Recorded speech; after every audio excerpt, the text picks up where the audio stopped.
જય માતાજી।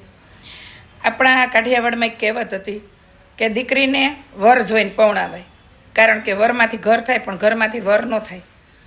અત્યારે મોટા મોટા અમીરોને ઘરે છૂટાછેડાના જ્યારે પ્રસંગો જો ત્યારે મને એમ થાય કે ભાઈ સંપત્તિમાં જો સુખ હોત તો અહીંયા માણસ દુઃખી ન હોત, પણ મોટા ભાગના સુશિક્ષિત, વધારે પડતા ભણેલા ગણેલા અને પૈસાવાળા લોકોની ઘરે આવી દુર્ઘટનાઓ વધારે ઘટતી હોય છે।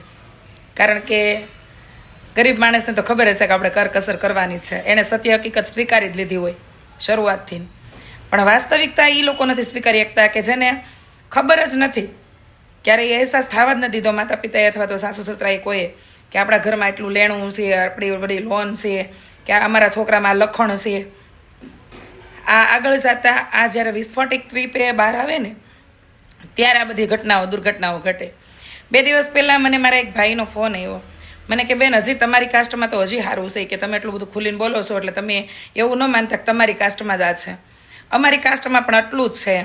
હું બહુ એ ભાઈ થોડુંક માન મર્યાદાવાળી કાસ્ટ છે એટલે આપણે કંઈ એનું નામ નથી લેવું, ખોટી મારે લપ નથી કરવી, પણ એ ભાઈએ મને એટલી ભાવદે ખુલીને વાત કરી કે બેન અમારામાં છોકરા આવી કે દારૂ પીને હું તો અડધી રાતે ઘરે આવે, ક્યારેક 5-5 દિવસે બહારથી ઘરે આવે, દીકરીઓ હાવ કેવી આમ ભોળી નહીં કે હું ભણેલી એટલી બધી ન હોય, પણ એ કે કેવી ઘરમાં એ કે આમ પીખાઈ જાય કે હચોડી, અને કે અમારામાં દહેજનું એટલું છે કે, તો એવું નહીં માનતા કે તમારી નાઇટમાં આવું છે, અમારામાં છે એવું। મેં મનભાઈ નહીં ખબર હોય, હું 5 વર્ષથી સોશિયલ મીડિયામાં છું, દરેક કાસ્ટની દીકરી મારી હારે કનેક્ટેડ છે, મનની વાત બધી કરતી હોય, પોતાની મન ખુલતું હોય એટલે, પણ એ રાજ કોઈને કહેવાનું ન હોય। એ દીકરીઓએ કેટલા ભરોસાથી આપણને વાત કરી હોય, પણ મને એ ખબર છે માન મર્યાદા મોભાવાળી કાસ્ટની દીકરીઓ કેટલી દુઃખી છે નહીં, પણ મેં અમારા સમાજની દીકરીઓને એટલે ખુલીને ટકોર કરી છે। એક તો સમાજની દીકરી છે એટલે પહેલી ફરજ છે, બીજી કે અમારા સમાજમાં જેટલી છૂટ છે ને એટલો જ એનો ફાયદો ઉઠાવી રહી છે, એટલા માટે પહેલાં ટકોર કરી છે। બાકી દરેક સમાજમાં આવી ઘટનાઓ ઘટે જ છે અને અમે જોઈ જ હતી સોશિયલ મીડિયા મારફતે।